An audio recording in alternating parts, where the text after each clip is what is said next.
There's no school video on Friday because I was sick once again. Yeah, that's all there is to it. Scream 2. Mixed ratings. I watched it on Sky Cinema.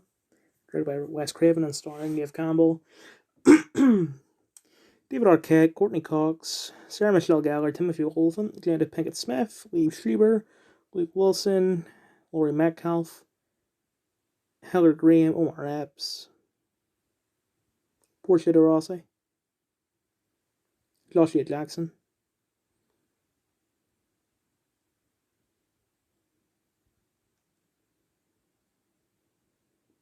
Hold on, my phone is a little, I don't even know. Sorry, I just had to clean it. So, I was told by a friend when I was halfway through the film that Scream 2 was decent and then the rest were shit.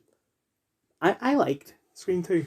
Although, when it came to the first Scream, I only knew that Matthew Lillard was one of the killers before I seen the film because it was spoiled to me by an interview that I was watching of Matthew on Inside of You.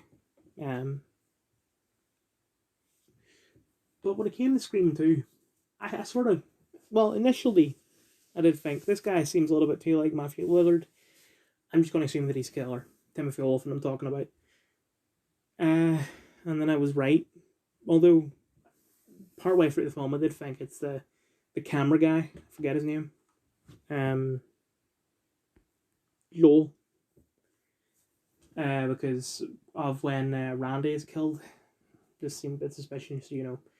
Joel goes away, and basically as soon as he goes away, the killer comes on.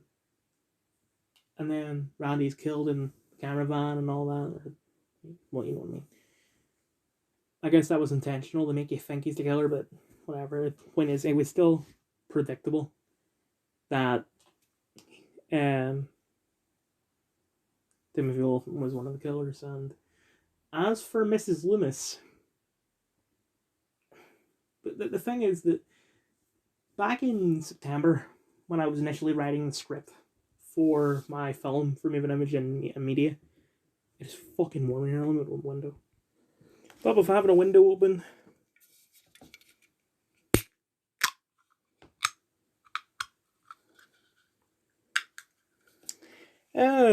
Mojito carbonated lime flavored drink with rum.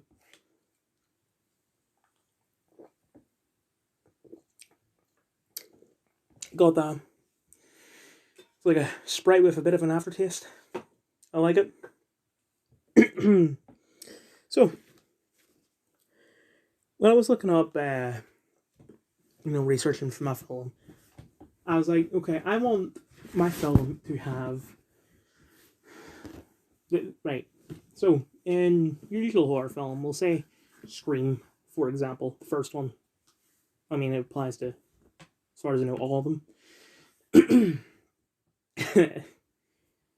Well, let's go with the first one. The part that's scary, well, I didn't find it scary, but we'll just say that it is scary. The part that is scary is Ghostface, the bad guy.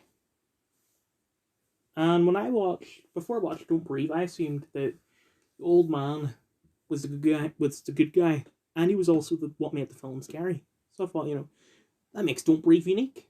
But then I watched Don't Breathe and I realized, oh, he's actually worse than the robbers.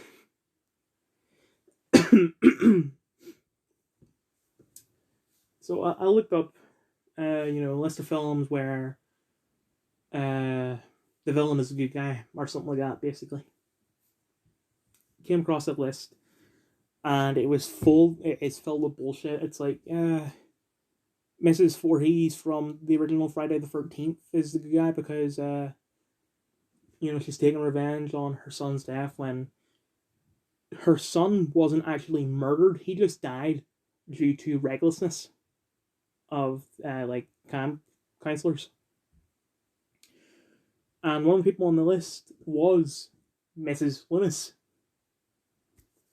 And then, she's just taking revenge on her son's death. Her son was a fucking serial killer. His death was justified. It wasn't like he wasn't some darling angel. they got murdered senselessly. He got what he fucking deserved. So no, Mrs. Loomis is not the good guy. But I completely forgot about that article until they revealed that she is a villain. I was like, oh, I forgot about that. Anyway, so I still enjoyed it, but it was quite predictable. Well, quite isn't a bit predictable. Scream 3. Mixed ratings. Watched it on Sky Cinema, directed by Wes Craven and starring Neve Campbell, Wes Craven, Courtney Cox, David Arquette, Patrick Dempsey, Scott Foley. Huh, that's Scott Foley. Carrie Fisher, Lee Schreiber, Emily Mortimer. Matthew Lillard, I think, only appears in flashbacks. So, like, archival footage. Anyway, Patrick Warburton, Roger L. Jackson, Kevin Smith. I don't remember. I don't remember Silent fucking Ball being in the film, but okay. I'm going to assume it was just a kind of a cameo, since, you know, they're on a movie set. But I don't know, you have Jay there as well.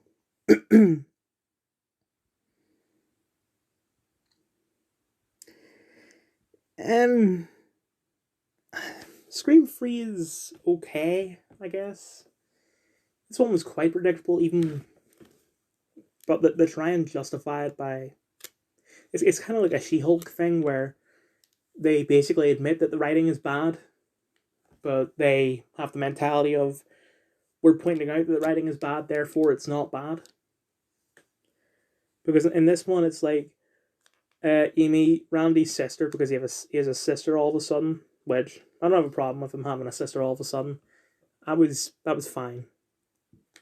Excuse me. But then, she was like, "Oh, I have this message from Randy that he filmed just before he died." Whereas it's you know, if there's more killings, this is going to be like the third spree. So this is going to happen one of two ways. Either one, it happens exactly the same as the first two times, which is fine. You'll deal with that, no problem. Or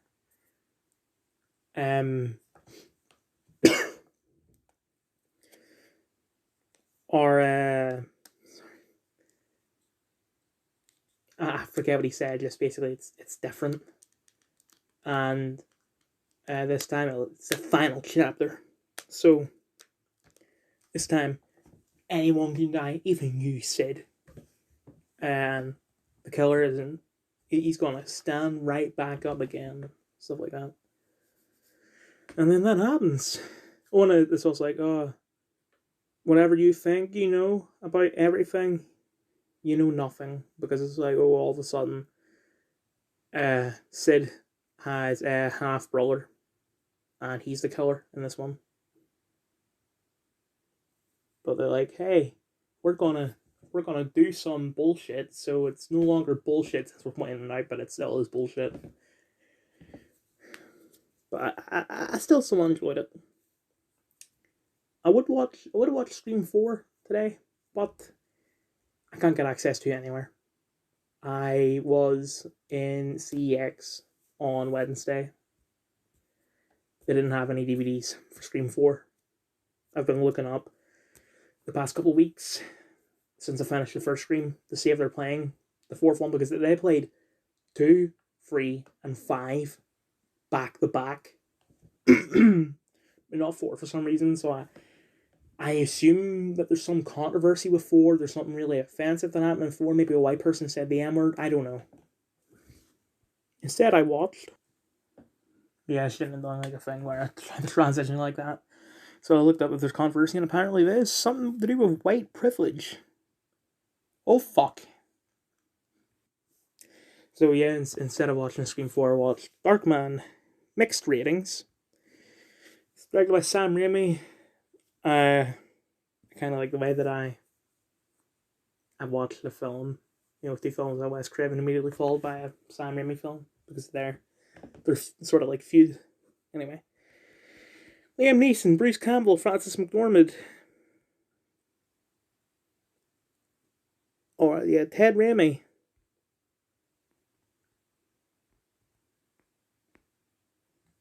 Neil McDonough, John Landis, Ivan Raimi.